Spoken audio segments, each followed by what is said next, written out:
Today I'm going to talk about having a job in recovery. This is going to be fairly similar to whether you should go to school or university or college.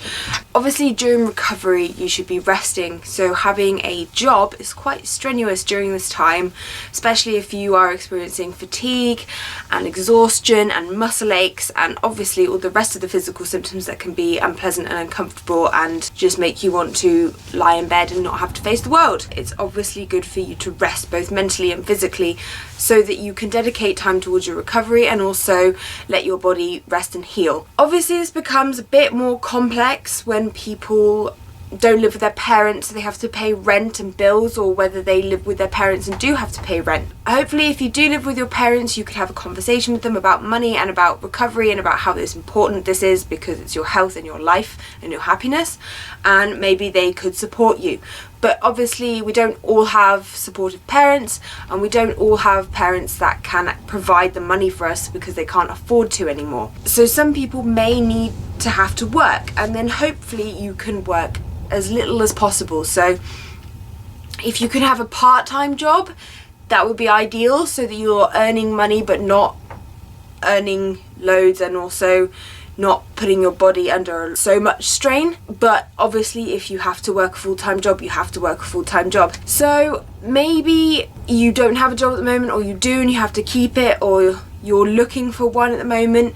You can obviously go onto job seekers allowance if you are living in England, and I'm not sure if it's within the UK as well, and I'm not sure what system America has for people who are looking for jobs, but here you can get job seekers allowance, which means that as long as you are looking for a job, which means that you have to show evidence for that and have a meeting with the job seekers allowance people, I think it's once a week or once every 2 weeks, you will be paid a certain amount a week so that you are able to support yourself. So if you can do that, that's great. And then if you're looking for a job, maybe look for something that's really not very strenuous at the moment for your body, so like a desk job, a receptionist, something like that, that means that you're not on your feet and you are sitting down for the majority of the day, which means that your body gets to rest. So even though it's not ideal for recovery because you're still going to find it probably quite exhausting mentally and physically having a job, but if you're having a desk job somewhere where you can sit down and you're not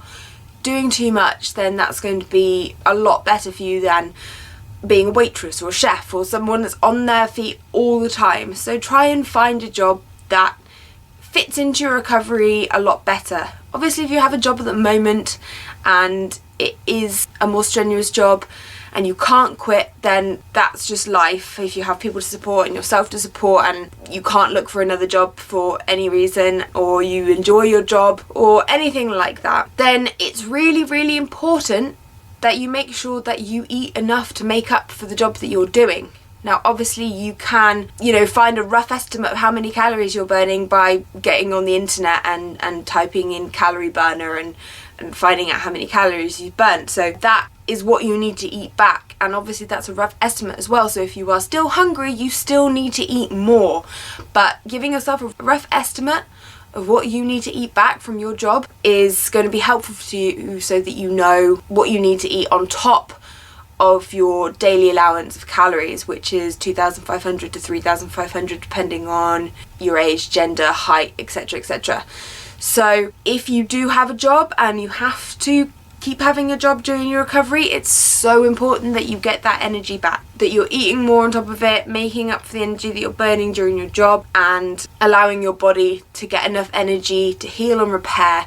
And this is just so important. So obviously if you can try and not have a job, if there's any way of you being able to let yourself chill and focus on your recovery, because that is your utmost priority right now, it is your health, it is your happiness, ultimately it is your life, it is the entirety of your life. It might be physically your life, or it might be that it's all the elements and aspects of your life that you're going to regain from recovery. So this is the most important thing in your life.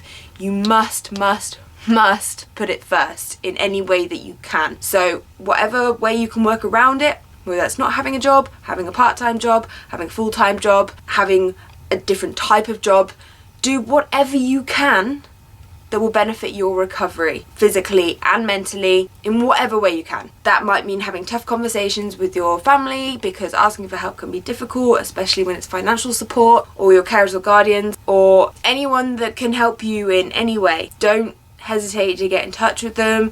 Do have these difficult conversations if you find them hard. It's so important to do everything that you can for your recovery, for your health, your happiness, and your life.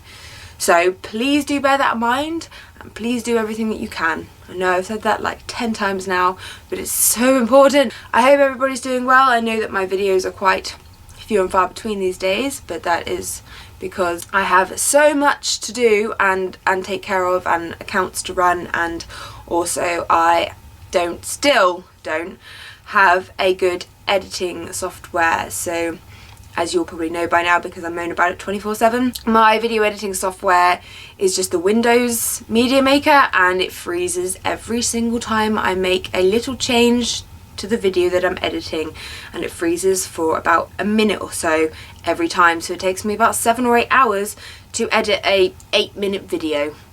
So that is why I don't make as many anymore, and obviously the other reason as well, because I have lots to do. But yes, I hope everybody's doing well and challenging their eating disorder, and I will speak to you soon.